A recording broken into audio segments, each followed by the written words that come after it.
بسم اللہ الرحمن الرحیم۔ حضرت سیدنا سعد بن ابی وقاص رضی اللہ تعالیٰ عنہ نے 7 افراد لشکر فارس کے بارے میں معلومات اکٹھی کرنے کے لیے بھیجے اور انہیں حکم دیا کہ اگر ممکن ہو سکے تو اس لشکر کے ایک آدمی کو گرفتار کر کے لے آئیں۔ یہ 7 آدمی ابھی نکلے ہی تھے کہ اچانک انہوں نے دشمن کے لشکر کو سامنے پایا، جبکہ ان کا گمان یہ تھا کہ لشکر ابھی دور ہے۔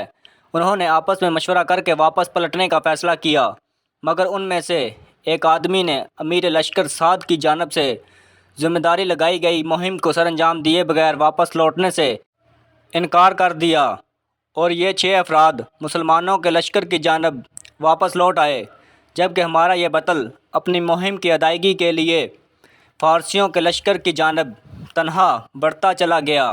انہوں نے لشکر کے گرد ایک چکر لگایا اور اندر داخل ہونے کے لیے پانی کے نالوں کا انتخاب کیا، اور اس میں سے گزرتا ہوا فارسی لشکر کے ہراول دستوں تک جا پہنچا، جو کہ 40,000 لڑاکوں پر مشتمل تھے۔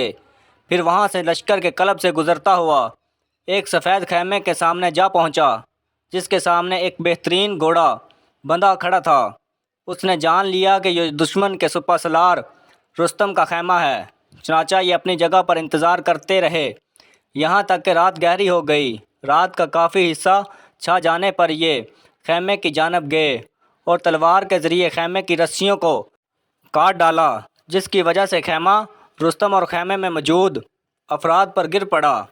گھوڑے کی رسی کاٹی اور گھوڑے پر سوار ہو کر نکل پڑے۔ اس سے ان کا مقصد فارسیوں کی تہذیب اور ان کے دلوں میں رعب پیدا کرنا تھا۔ گھوڑا لے کر جب فرار ہوئے تو گھڑ سوار دستے نے ان کا پیچھا کیا۔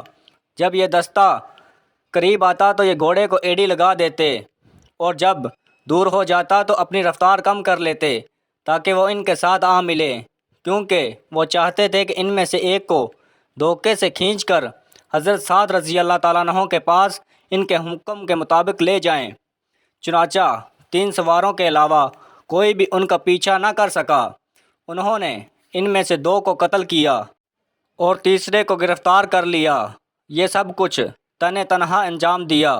قیدی کو پکڑا، نیزہ اس کی پیٹھ کے ساتھ لگایا اور اسے اپنے آگے ہانکتے ہوئے مسلمانوں کے مسکر جا پہنچے اور سعد بن وقاص رضی اللہ تعالیٰ عنہ کی خدمت میں پیش کیا۔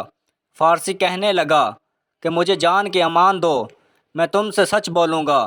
حضرت سعد بن وقاص رضی اللہ تعالیٰ عنہ کہنے لگے، تجھے امان دی جاتی ہے اور ہم وعدے کی پاسداری کرنے والی قوم ہیں، لیکن شرط یہ ہے کہ ہمارے ساتھ جھوٹ مت بولنا۔ پھر حضرت سعد بن وقاص رضی اللہ تعالیٰ عنہ نے کہا، ہمیں اپنی فوج کے بارے میں بتاؤ۔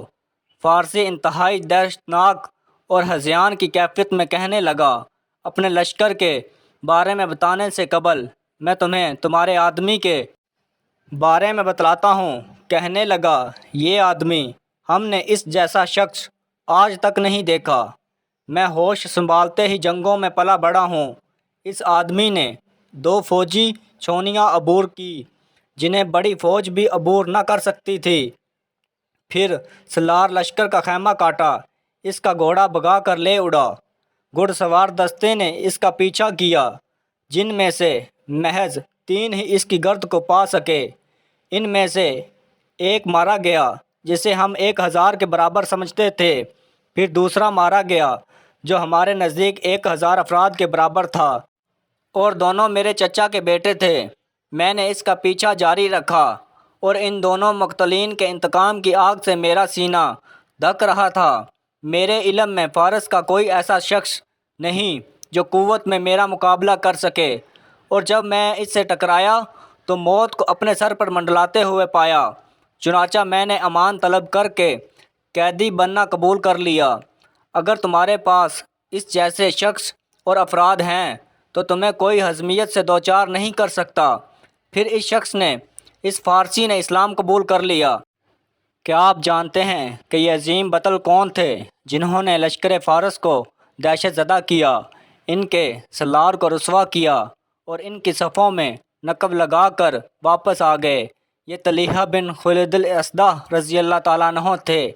ہمارا مقصد آپ کو بہترین اسلامی، معاشرتی، تاریخی، معلوماتی، اصلاحی معلومات پیش کرنا ہے، جس میں آپ کا ایک شیئر اور لائک بہت بڑا کردار بطور صدقہ جاریہ ادا کر سکتا ہے۔ آئیں ہمارے ساتھ ساتھ آپ بھی اس چینل کا حصہ بنیے۔